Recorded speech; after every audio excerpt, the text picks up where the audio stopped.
Vous n'attirez pas ce que vous désirez, vous attirez ce que vous êtes.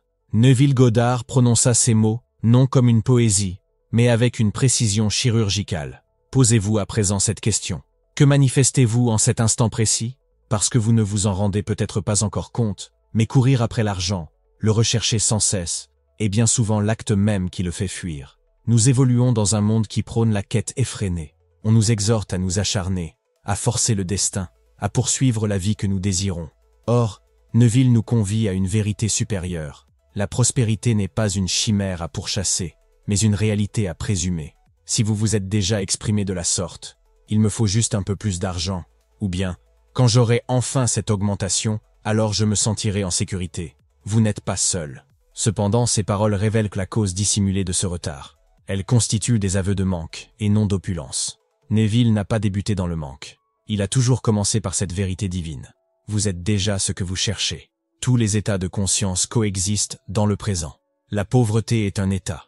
L'opulence est un état. Il n'est nul besoin de parvenir à la richesse. Il suffit d'y accéder. De même qu'une personne peut entrer dans une pièce, vous pouvez pénétrer dans l'état de richesse. Nul autre n'a à vous l'octroyer. Aucune circonstance ne requiert de basculer au préalable. Uniquement vous. Dans le périple que nous allons entreprendre ensemble, je vous dévoilerai la formule.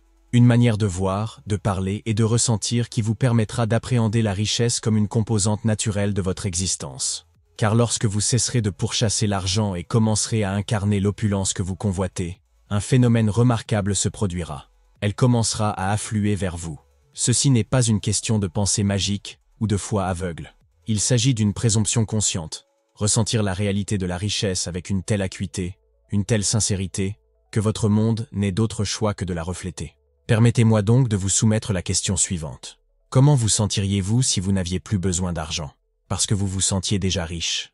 À l'issue de cette vidéo, vous comprendrez comment revendiquer cet état. Non pas par la simple expression de vœux, ni par un labeur accru, mais en ayant la conviction, intime et sereine, que la source de l'opulence réside en votre fort intérieur. Vérité divine. Vous êtes déjà ce que vous cherchez. Commençons là où Neville Goddard aurait commencé. Non pas avec l'effort, mais avec l'identité. Non pas avec la poursuite, mais avec la vérité. Et la vérité, la voici. Vous êtes déjà ce que vous cherchez. Cela pourrait sembler poétique, voire évasif, à l'esprit logique, entraîné à jauge la réalité par des signes extérieurs. Pourtant, dans le langage de la conscience, il s'agit d'une loi fondamentale. Tous les états d'être, qu'on les qualifie de richesse, de pauvreté, de liberté, de succès, existent dès à présent. Vous ne vous hissez pas vers la richesse, vous vous y identifiez. Le monde extérieur n'est qu'un miroir, une projection de vos présupposés intérieurs. Si vous assumez le manque, ne serait-ce que subtilement, voire inconsciemment, votre univers se devra de le refléter, non parce que le monde serait cruel, mais parce qu'il est obéissant. Neville a écrit « Changez votre conception de vous-même et vous changerez automatiquement le monde dans lequel vous vivez. » Arrêtons-nous ici, non point pour acquiescer, mais pour investiguer. Quelle est votre conception réelle et vécue de vous-même en ce qui concerne l'argent? Non pas l'image que vous exhibez aux autres, non pas l'affirmation que vous griffonnez 10 fois dans un cahier, mais l'hypothèse tacite, murmurée entre vos lèvres, ce lieu où vous retournez lorsque l'incertitude vous étreint, lorsque la facture arrive, lorsque l'accord capote. Suis-je la source de l'opulence? Ou suis-je « j'espère que ça marchera ». Il n'y a ici aucun jugement, uniquement une prise de conscience. Car la conscience elle-même est le prélude à la transformation. Neville enseignait que toute chose prend sa source dans un état. Or, un état ne se résume pas à une pensée. Il constitue une réalité ressentie. C'est un foyer où l'on réside, que l'on en ait conscience ou non. Considérez à présent ceci. Si vous persistez à occuper l'état de quêteur, l'univers se devra de vous appréhender comme quelqu'un encore en recherche. L'argent que vous convoitez demeure en avant de vous, suffisamment proche pour entretenir l'espoir, mais toujours légèrement hors d'atteinte. Pourquoi? Parce que vous n'avez pas encore présumé qu'il vous appartienne. Vous êtes tel un comédien, en expectative qu'on lui remette le costume avant de s'investir dans son rôle. Or, dans cette pièce divine, il vous incombe de revêtir l'identité en premier lieu. Vous devez proclamer que le rôle vous appartient avant même que le public ne vous adresse ses applaudissements. Allons plus avant avec une métaphore que Neville employait souvent, bien que rarement entièrement comprise. Considérez votre conscience comme une garde-robe infinie. À l'intérieur sont suspendus les vêtements de chaque réalité concevable. La richesse est un vêtement. L'indigence l'est également. Point n'est besoin de confectionner une nouvelle tenue. Il suffit de choisir celle que vous désirez et de la porter en ressentant, non par le vœu, non par la planification, mais par l'intime acceptation. C'est là ce que je suis. Lorsque vous agissez ainsi avec sincérité, lorsque vous vous sentez enveloppé de l'énergie de l'abondance, sans anxiété, sans avidité, quelque chose de profond se produit. Le monde commence à graviter autour de vous, reflétant l'identité que vous avez choisie. Et pourtant, la plupart demeurent nus dans l'imaginaire, escomptant que le monde extérieur les vêtira en premier. Neville a affirmé « L'homme évolue dans un monde qui n'est rien de plus que l'objectivation de sa conscience. Si l'opulence ne se manifeste pas, l'invitation n'est pas à redoubler d'efforts, mais à sonder son intériorité et à se questionner. Dans quel état d'être suis-je ancré? Ceci est la vérité divine qui dénoue tout effort. Vous êtes déjà ce que vous cherchez. La question n'est plus « Comment puis-je gagner de l'argent ?» Elle devient « Suis-je disposé à accepter que la richesse est déjà mienne, en moi, attendant d'être assumée ?» Alors, je vous invite à présent à méditer sur ceci. Si la richesse n'était pas une chose à acquérir, mais une chose à évoquer, qu'est-ce que cela modifierait pour vous, ici et maintenant, en cet instant précis? Que cette question résonne dans le silence. Car ce silence n'est point vacuité, il est promesse, en attente d'être comblé. Nous pénétrons à présent dans la chambre sacrée, où la réalité prend forme, non pas à la banque ni à la bourse, mais dans l'imagination. Neville Goddard désignait ce royaume intérieur comme l'atelier de la création. L'imagination, enseignait-il, n'est pas une rêverie passive. C'est l'acte spirituel de la création. Elle est la main invisible derrière chaque résultat tangible. Et pourtant, la plupart des gens l'emploient inconsciemment, imaginant des problèmes, ressassant des peurs, projetant des limitations, pour ensuite qualifier les résultats de vie. Mais la vie ne vous arrive pas, elle se manifeste à travers vous. Neville affirmait « L'homme est tout entier imagination, et Dieu est l'homme et existe en nous, et nous en lui. Le corps éternel de l'homme, c'est l'imagination, c'est-à-dire Dieu lui-même. Considérez maintenant ceci. Chaque dollar que vous avez gagné, chaque opportunité que vous avez saisie, chaque résultat financier que vous avez jamais connu, a d'abord été imaginé, que ce soit de manière claire ou chaotique. L'extérieur n'est qu'un reflet de l'image intérieure. Mais encore, et si vous aviez la possibilité de pénétrer consciemment dans l'atelier, imaginez, un instant, une artiste peintre. Elle ne dispose d'aucune toile, pas de pinceau, nul outil matériel. Pourtant, intérieurement, elle peint des paysages d'une richesse chromatique et d'une précision de détail inégalée, débordant d'émotions. Elle perçoit l'image définitive avant même qu'elle n'émerge. Et parce qu'elle la visualise, le monde finira par concrétiser sa vision. C'est vous, c'est nous tous. Vous êtes l'artiste de votre monde intérieur. Alors, la véritable interrogation est la suivante. Quelles images esquissez-vous lorsque votre vigilance fléchit? Lorsque vous vous inquiétez de votre compte bancaire, c'est l'imagination à l'œuvre. Lorsque vous imaginez un refus de prêt, des difficultés à payer le loyer, ou un endettement permanent, ces pensées ne sont pas fortuites. Elles sont les coups de pinceau sur la toile de la conscience. Et la loi ne fait aucune discrimination. Elle se contente de refléter. Neville l'a affirmé sans ambages. Le monde s'imagine lui-même dans l'existence. Votre vie n'est pas le fruit de l'effort, mais d'une activité imaginative répétée et crue. Alors, comment pénétrer cet atelier intérieur et entamer une création consciente? Premièrement, nous ralentissons le rythme. L'imagination ne réagit pas bien à la contrainte. Elle répond au calme, à la clarté et à l'émotion. Fermez les yeux et voyez, non pas avec effort, mais avec abandon. Ne vous imaginez pas en train de gagner de l'argent. Imaginez-vous en avoir, pas un jour, maintenant. Sentez le poids d'un portefeuille bien garni dans votre main. Ressentez le calme qui naît de la certitude que tout est payé. Sentez le sourire qui monte lorsque vous donnez, librement, avec abondance. Ce ne sont pas de vaines rêveries, ce sont des moments semenciers, et ce que vous semez dans l'imagination, vous le récolterez dans le temps et l'espace. Neville nous rappelait « Osez croire à la réalité de votre présomption et observez le monde jouer son rôle par rapport à son accomplissement. Le monde ne change pas en premier, le monde suit.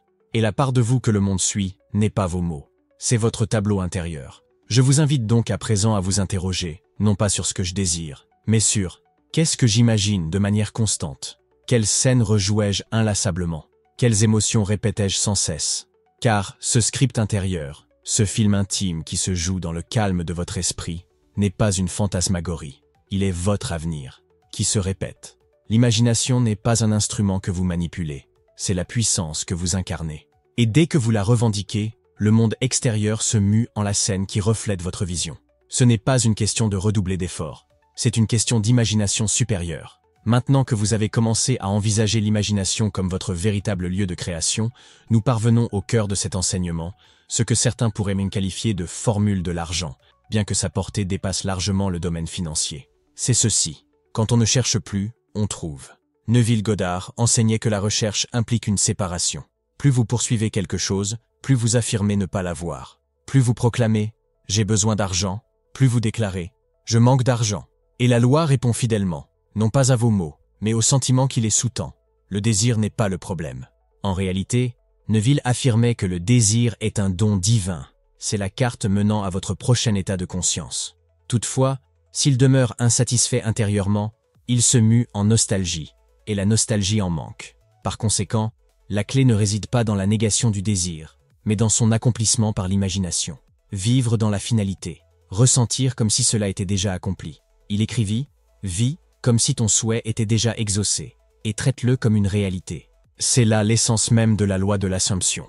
Vous assumez l'état du vœu exaucé, non pas un jour, non pas après que quelque chose se produise, mais à l'instant. Ce faisant, votre monde intérieur devient l'aimant de celui extérieur. Traduisons cela dans un langage que votre corps puisse ressentir. Neville enseignait non seulement par la théorie, mais également à travers des tournures qui pouvaient vous transporter dans l'état même. Voici 3 variantes de la formule de l'hypothèse de richesse. 1. Je suis déjà tout ce que je désire être. Cette affirmation exclut l'attente de l'équation. Vous ne sollicitez rien, vous constatez. Vous parlez du sommet de la montagne, et non à elle. 2. C'est fait, je le sens, j'y crois. Nulle tension dans cette locution, uniquement la paix. Elle véhicule l'assurance sereine de celui qui ne tergiverse plus avec le doute. 3.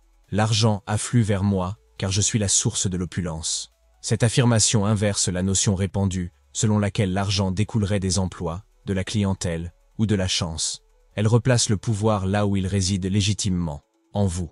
Ce ne sont point des incantations magiques, ce sont des seuils vers l'identité. Les réciter sans y mettre de substance revient à frapper à une porte dont on ne croit pas l'ouverture possible. Mais les ressentir comme une vérité, c'est là que l'alchimie s'amorce. Lorsque vous prononcez ces phrases, exprimez-vous depuis cet état, non pas pour y parvenir, mais comme si vous y étiez déjà immergé. Quel serait votre ton si ces mots s'avéraient être véridiques? Comment votre corps réagirait-il s'il était déjà imprégné de leur authenticité? Faites une pause et ressentez-le.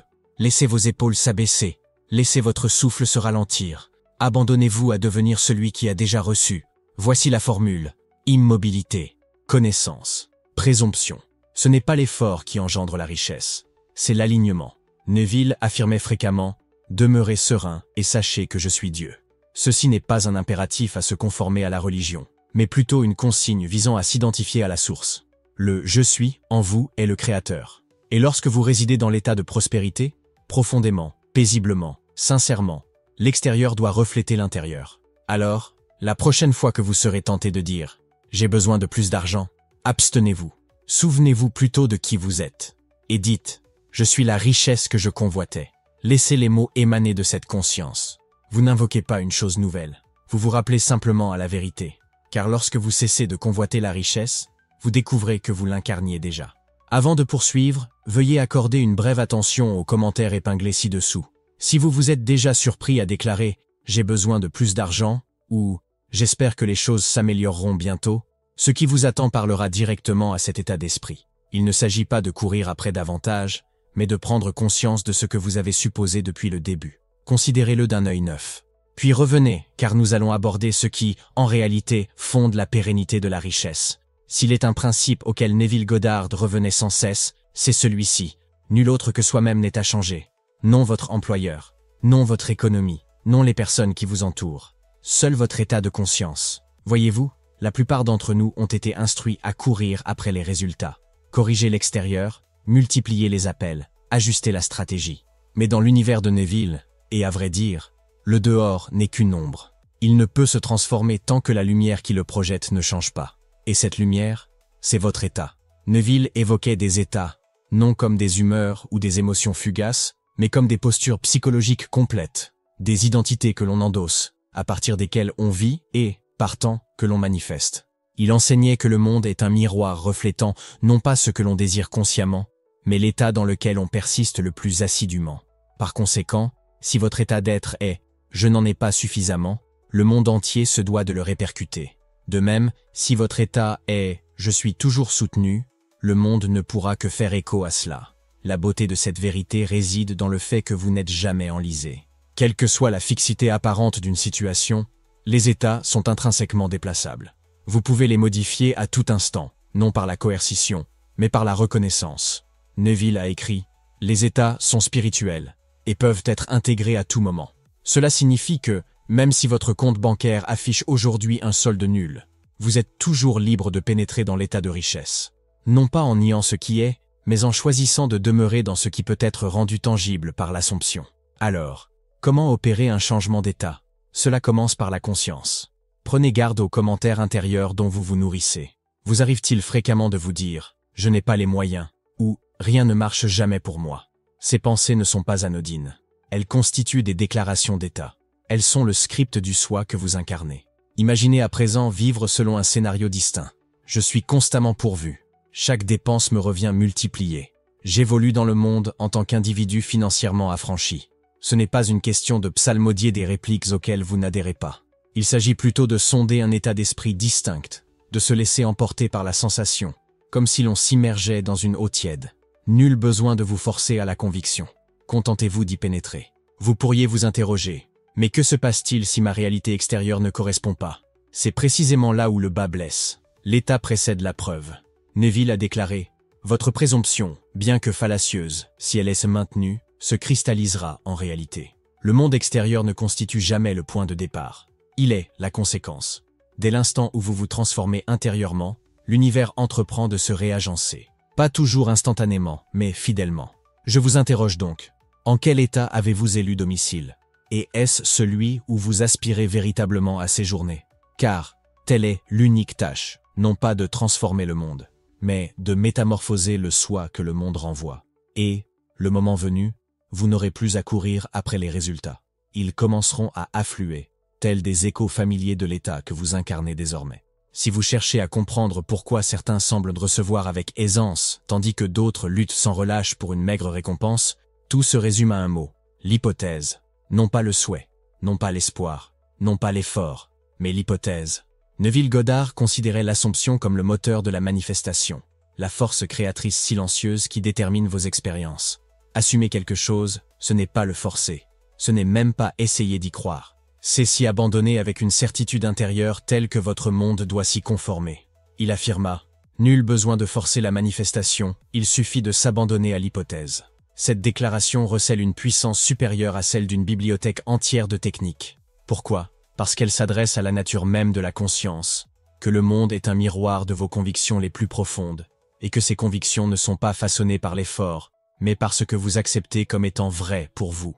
Concrétisons cela à présent. Vous vous adonnez peut-être chaque matin aux affirmations, rédigez le script de votre existence idéale, visualisez le succès, et pourtant ressentez toujours de l'anxiété, doutez encore, et persévérer dans la poursuite de buts. Pourquoi donc? Car à moins que votre présomption intérieure n'ait subi une mutation, les rituels extérieurs demeurent superficiels. Ils peuvent vous apporter un réconfort passager, mais ne transforment pas. Neville enseignait que vos présuppositions les plus intimes sont en constante création. Vous pouvez proclamer « Je suis riche », mais si, sous cette affirmation, vous ressentez « Cela ne fonctionne pas », le monde prête l'oreille au sentiment, et non à la formule. Voici le paradoxe silencieux. Le véritable pouvoir ne réside pas dans l'emphase avec laquelle vous affirmez une chose. Il émane de la profondeur avec laquelle vous croyez qu'elle est déjà avérée. Ralentissons le rythme. La présomption n'est pas l'intensité. Ce n'est pas l'agression. C'est l'abandon. C'est dire paisiblement « c'est fait » et vivre comme si c'était le cas. Imaginez une personne qui vient d'apprendre que sa situation financière est entièrement assainie. Plus aucune dette. Revenus stables. Excédent. Sécurité. Que ferait son corps? Comment ses épaules se relâcheraient-elles? Quelle serait la sensation de sa respiration?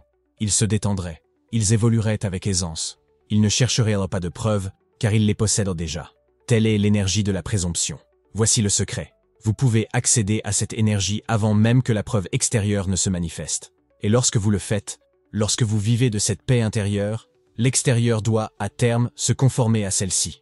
Neville expliqua que l'état que vous occupez détermine la réalité que vous appréhendez. Le monde ne peut que renvoyer en miroir le sentiment intérieur qui vous domine. Il affirma, assumer une nouvelle conception de soi, c'est progresser en direction de ce soi. Ce n'est pas un jeu de l'esprit, c'est une posture intérieure. C'est la décision de demeurer dans l'aboutissement de votre désir, non parce que vous le voyez, mais parce que vous savez qu'il en est déjà ainsi dans l'invisible. C'est ici que l'hypothèse se mue en divinité.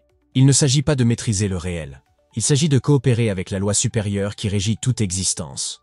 La loi qui énonce « tel est en dedans, tel est en dehors ». Neville insistait fréquemment sur l'importance de l'état juste avant le sommeil. Pourquoi? Parce qu'à ce moment précis, lorsque l'esprit conscient cède le pas à l'inconscient, le voile s'amincit. Et l'inconscient ne discute pas, il n'analyse ni n'évalue, il accepte simplement ce qui est ressenti comme vrai et commence à mouvoir la réalité pour la refléter. Il enseignait, toute métamorphose débute par un désir ardent et viscéral de se transformer. Ensuite, il vous faut ériger votre rêve futur en une réalité tangible, au présent. Vous y parviendrez en adoptant la sensation même de votre souhait exaucé. Qu'est-ce que cela implique concrètement? Cela signifie qu'au lieu de sombrer dans le sommeil, préoccupé par les factures, ou en se demandant comment joindre les deux bouts, vous créez une scène, intérieure, émotionnelle, vivace, où le problème trouve sa résolution. Non pas la manière dont cela a été résolu, simplement la sensation que cela était. Allongé dans votre lit, le corps détendu, l'esprit doucement apaisé. Et tandis que vous dérivez, vous répétez à voix basse, « C'est accompli, je le sens, je m'y fie ». Point de fioriture, nulle résistance, juste une tranquille certitude.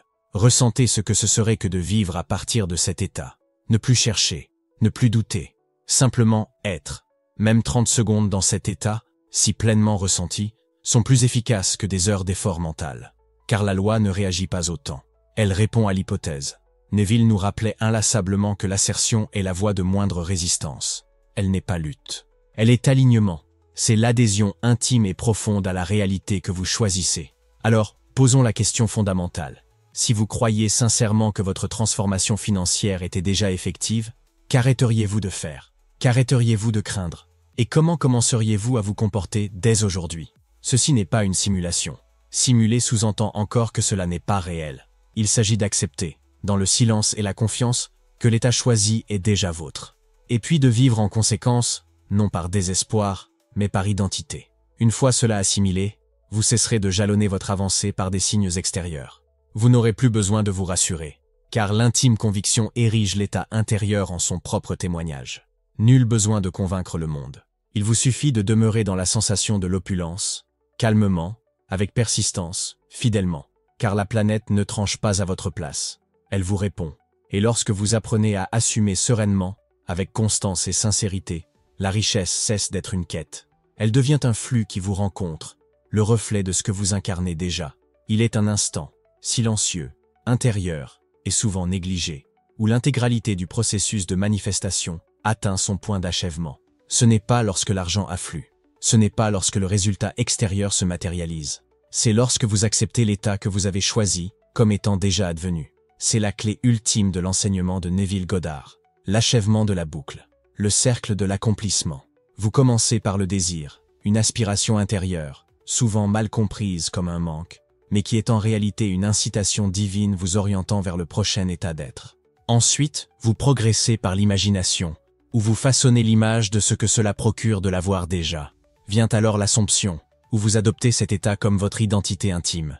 Mais rien de tout cela ne devient une vérité vivante tant que vous n'avez pas accompli la seule chose qui semble simple, mais qui est souvent la plus puissante.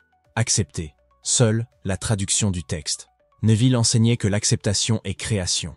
Non pas une résignation passive, non pas un abandon, mais le choix, avec détermination et foi, que ce que vous avez imaginé est désormais votre réalité. Cette acceptation intérieure ferme le circuit. Elle met fin au cycle de la quête.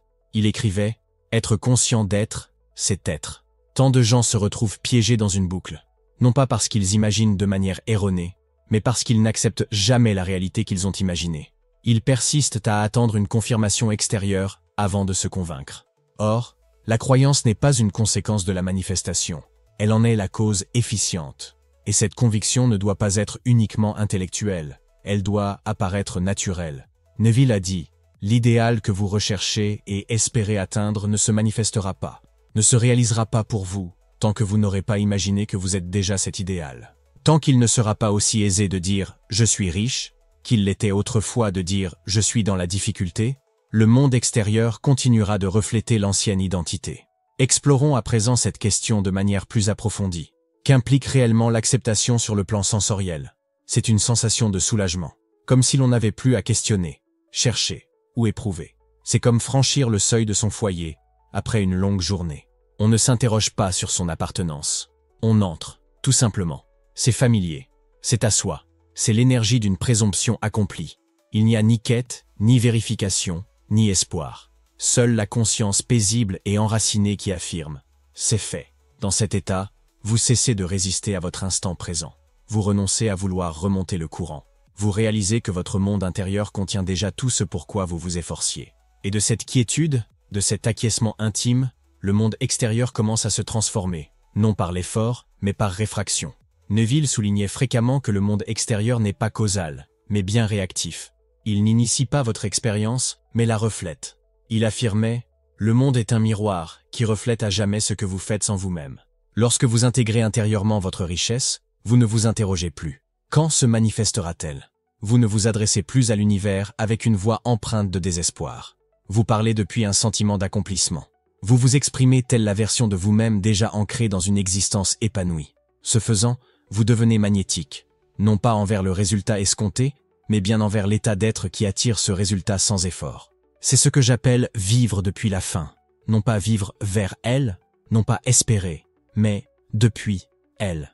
Alors, comment accède-t-on à cette ultime étape, cet état sacré d'acceptation? Premièrement, remarquez où vous négociez encore avec l'existence. Où affirmez-vous? Si cela se produit, alors je croirai. Cette condition vous maintient en suspens. Vous retardez la manifestation en refusant d'embrasser pleinement l'identité de l'accomplissement. Au lieu de cela, proclamez-le, postulez-le. Et par-dessus tout, assumez-le. Prononcez la phrase « C'est ainsi que je me définis désormais ». Non avec arrogance, mais avec limpidité. Non avec contrainte, mais avec foi. Et laissez-vous habiter par cet espace. Pas seulement dans les moments de méditation ou d'affirmation, mais dans la vie quotidienne. Dans votre manière de marcher, de parler, d'interpréter les événements qui vous entourent. Neville enseignait « L'homme doit persister dans le sentiment du vœu accompli jusqu'à ce qu'il adopte le sentiment de la réalité. Il ne s'agit pas là d'un acte rigide, c'est un retour progressif, encore et encore, à l'état d'être qui détient déjà ce que vous recherchiez. Le cercle de l'accomplissement est le suivant. Vous avez désiré, vous avez imaginé, vous avez présumé. À présent, vous devez accepter. Et lorsque cela se produira, lorsque vous cesserez de chercher dans le monde extérieur une quelconque réassurance et laisserez votre monde intérieur devenir l'autorité, quelque chose se transforme. Vous accédez à la paix, vous accédez au pouvoir. Vous devenez la source. Et la richesse? Elle ne paraît plus lointaine. Elle semble inhérente. Puisque vous ne devenez plus. Vous êtes. Ceci est le secret vers lequel Neville a toujours tendu. Non pas une technique, mais une vérité. Que l'état que vous acceptez comme réel est réel. Et l'instant où vous cessez de résister à ce que vous avez déjà imaginé, le monde s'aligne pour refléter votre conviction. Je vous laisse donc avec ceci. Êtes-vous encore en expectative de l'opulence? Ou êtes-vous désormais prêt à admettre qu'elle vous est déjà acquise?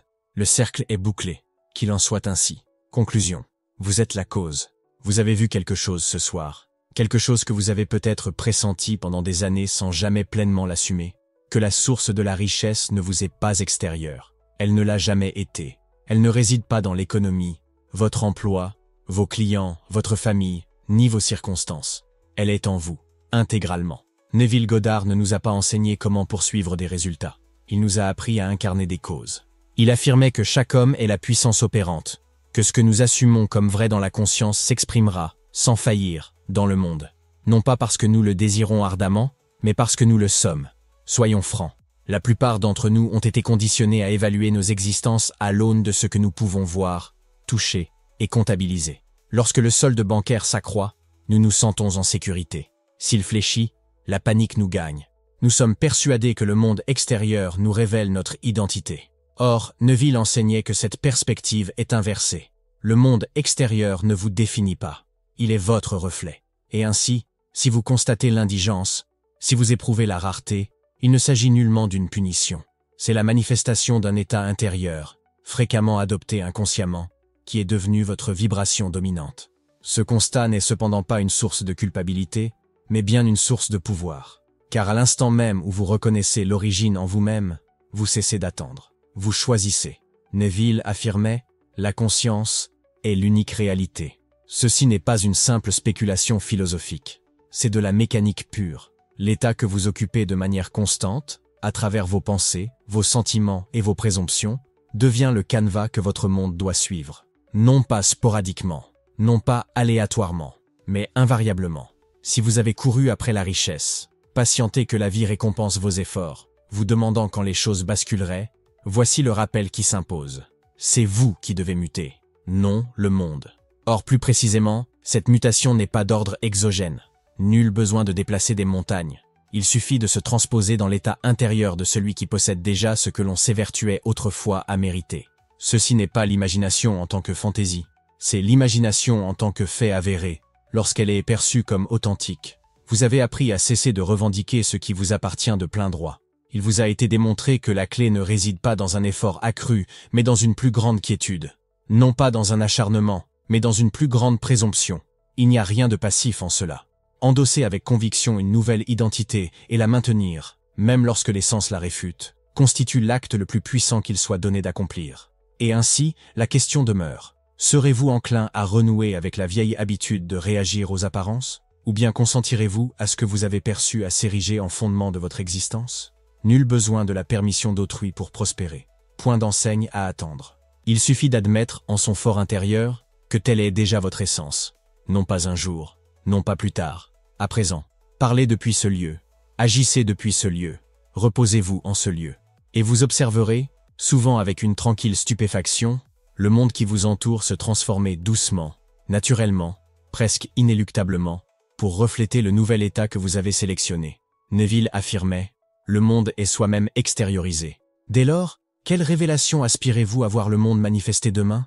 Quelle nouvelle présomption êtes-vous prêt à concrétiser, non pas en théorie, mais dans votre état d'être quotidien? C'est ici que la théorie s'achève et que l'incarnation débute.